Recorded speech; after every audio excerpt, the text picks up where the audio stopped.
Sige nga, video natin yung kalikasan with my kambings. Hindi natin to gawing reels kundi i-video natin. Tayo ay sumisilong ngayon sa puno ng mangga. Ito yung puno ng mangga po, madlang may pinanasira sa bagyong Odette. Yun, grabe yung distraction, yung kasiraan ng pamumuhay namin dito sa aming bukid madlang ito. Tapos habang bumabagyo ng Odette nun is parang may lindol.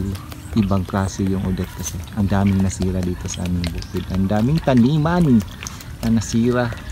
Pati yung mga kahoy namin madlang sa bakuran na gawin sana silungan namin nasira, yung namatay lahat.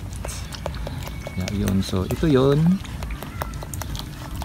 Quite recovered na po, pero yung mga mangga hindi pa siya recovered talaga kasi hindi pa siya masyadong namumunga. Sayang yun, nung panahon ng Odette tagbunga din yun ng mangga. So yun, God bless everyone.